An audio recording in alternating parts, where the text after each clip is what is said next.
At the commencement event, her closest friend quietly placed an object in my palm and whispered, "Check this out." Then she melted into the sea of people. My girlfriend spotted me clutching it and immediately inquired, "What's that in your hand?" The instant she recognized it, tears flooded her eyes. I remained rooted in place, the tiny flash drive scorching my skin like a glowing ember. All around us, thousands of new graduates tossed their caps skyward, shouting in delight. Yet none of the noise reached me. My focus locked on Kennedy's expression, her eyes filled with panic, her lips moving silently without sound. What is it?" she murmured, her words almost lost amid the cheers. I had no clue what the device contained, but the urgent way her friend Sloane had forced it into my grip warned me that everything was on the verge of collapsing. "My name is Daniel. I'm 23 years old. And just half a minute earlier, I believed my future was secure. I'm employed as an entry-level architect at a company in central Chicago. It's nothing extravagant, but it covers my expenses and I genuinely enjoy the work." Kennedy and I had been a couple for 4 years, dating back to our first year of college. We'd endured separation when she studied overseas, family conflicts, tight student finances, every challenge imaginable. I had intended to propose that summer. The commencement took place in the university's primary arena on May 18, 2024. It was one of those flawless spring afternoons, 75 degrees, not a cloud in sight, the sort of day that convinces you brighter times lie ahead. Kennedy's parents sat a few rows back. Her younger brother kept adjusting his phone for the ideal social media clip, while I held the bunch of sunflowers I'd purchased that morning, knowing they were her favorite. Sloane materialized suddenly just as we rose for the procession. She and Kennedy had shared a dorm room during sophomore and junior years, virtually joined at the hip. Lately, though, tension had grown between them. Kennedy avoided the topic whenever I mentioned her friend, growing uncomfortable at the mere mention of Sloane's name. "Check this out," Sloane had urged, pushing the drive into my hand. Her eyes were swollen as if she'd been weeping. She deserves honesty, not deception. Before I could question her, she'd slipped away among the waves of dark blue and gold robes. Now Kennedy gazed at the drive as though it were a dangerous weapon. "Did that come from Sloane?" she asked, her tone unsteady. I nodded. She reached for it, but I withdrew my hand on instinct. Her obvious anxiety convinced me I needed to see the contents first. "Daniel, please," she pleaded, tears now flowing freely down her cheeks. "Please don't view it. Just hand it over." Nearby graduates began glancing our way. Her mother called out, wondering if something was wrong. "Why the tears?" I asked softly. "If it holds nothing important, why are you crying?" She offered no reply. She simply stared at me with an unfamiliar look, raw terror blended with what seemed like shame. In that instant, I understood that whatever lay on the drive would shatter our relationship. Update 1. I resisted viewing it during the event. I couldn't bring myself to do it. Kennedy's family insisted on treating everyone to dinner at an upscale steak restaurant in the city center for the celebration, and I sat through the whole meal with that flash drive weighing heavily in my pocket, as if it radiated danger. Kennedy hardly ate anything. She repeatedly excused herself to the restroom. On her third trip, her mother leaned in and asked if she was unwell. "She's likely just emotional from the day," I replied on autopilot, maintaining my part. It's a huge milestone. But inwardly I was crumbling. Every forced smile felt artificial. Every well-wish seemed hollow. Following the meal, Kennedy suggested we speak privately. We strolled to Millennium Park, the site of our initial date 4 years prior. It was approaching 9:00 p.m. The sunset painted the lake in warm hues, transforming the city into a magical place where Chicago felt like the heart of everything. "I have to confess something," she began, and my heart sank. "Does it relate to the drive's contents?" She shut her eyes tightly. "Daniel, I love you. You must believe that above all else. I truly love you. Then be honest with me." She fell silent for a lengthy period. A nearby busker played saxophone, the melody floating above the hum of vehicles and faint voices. "Last summer," she eventually admitted, "when I completed that internship in New York, I recall it clearly. She'd been away for 10 weeks at a marketing agency in Manhattan. We'd video called nightly, messaged non-stop. I'd even flown out to surprise her in July. What about that time? I met another person. The ground seemed to sway. I felt lightheaded, as if reality had tilted. You met someone else, I echoed blankly. It wasn't serious. It meant nothing. It was foolish and wrong. I stopped it after 2 weeks. I promised Daniel I ended it. Who was he? His name was Blake. He was a senior colleague at the company. 2 weeks. She'd been unfaithful for 2 weeks and never mentioned it. I replayed those video calls in my mind, how ordinary she'd acted, how she'd said she longed for me and couldn't wait to return. Is that material on the drive? I questioned, my voice sounding foreign. Evidence? I'm not sure, she breathed. Sloane discovered it last month. I assumed she'd understand and keep it confidential, but she's behaved strangely since, insisting I should inform you because you deserved the truth. She's correct. I did deserve it. I planned to reveal everything, Kennedy insisted urgently. After commencement, I intended to share it all. She recoiled. I'd never used that tone with her. You had no intention of telling me, I stated. Without Sloane's intervention, I'd have lived my entire life in ignorance. Daniel, how many occasions? What do you mean? How many times were you intimate with him? She averted her gaze. I don't believe. How many times, Kennedy? I'm unsure. Perhaps 10, 15. I let out a sharp, bitter laugh. 15, my God, I'm deeply sorry. She wept openly. I'm truly, truly sorry. It was the worst era of my existence. I studied her closely and realized I no longer recognized this woman. Someone capable of deceiving me for nearly a year, declaring love while concealing something enormous. She felt like a complete stranger. I'm heading home, I declared. Please, can we discuss this further? There's nothing left to discuss. I turned and departed. She shouted my name, but I continued walking past the reflective sculpture, past visitors snapping photos, past happy couples holding hands and smiling, oblivious to how swiftly everything can unravel. Update 2. I drove directly to my small apartment in Wicker Park, a place I'd been proud to rent independently. I poured a generous glass of whiskey, settled at my desk, and inserted the flash drive into my computer. A single folder appeared, titled The Reality. It contained hundreds of captured text conversations. They began in June of the previous year and extended onward. I double-checked the timestamps in disbelief. March 2024, just 2 months back. Kennedy, I miss you so badly it aches physically.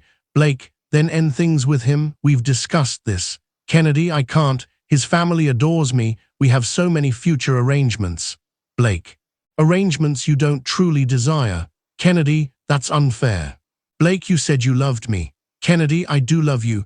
Heaven help me, I do. But Daniel, he's reliable. Blake, reliable is dull.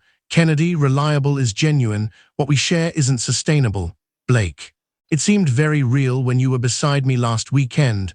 I had to pause. Nausea overwhelmed me.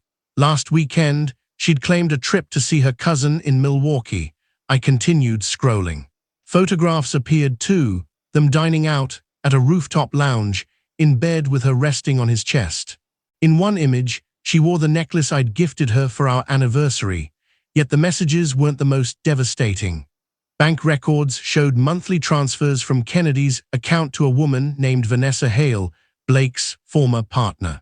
Sloane had added a note clarifying that Kennedy had paid Vanessa $2,000 monthly to remain silent about the relationship. Vanessa, also employed at the firm, had learned of it in August. $2,000 each month for 9 months. The total hit me, $18,000. Kennedy earned part-time as a barista and freelanced in social media. She couldn't possibly afford that, unless my heart plummeted as I recalled her talks about her parents assisting with early student loan repayment. How relieved and thankful she'd sounded, calling it a huge relief to begin her career debt-free. She diverted her parents' funds to conceal her infidelity. I lost track of time staring at the display. Eventually, my phone vibrated incessantly, Kennedy calling, messaging, leaving voice notes I ignored. Near midnight, my roommate Caleb returned from his own post-graduation festivities and discovered me still at the desk, amid drained glasses. "Man, what's wrong?" he asked. "Kennedy's been flooding my phone, asking if you're home." I revealed everything to him. "Whoa," he exhaled while scanning the exchanges. "Whoa, bro, I'm really sorry." "She deceived me for an entire year," I said, my tone flat even to myself. "A full year. What will you do now?" I had no answer. Update 3. Sleep evaded me that night. At 6 o'clock a.m., I finally replied to Kennedy's texts with one message: "It's over. Delete my contact." She arrived at my door by 7:30. I refused to open it. "Please," she pleaded from the hallway. "Please let me in so I can clarify.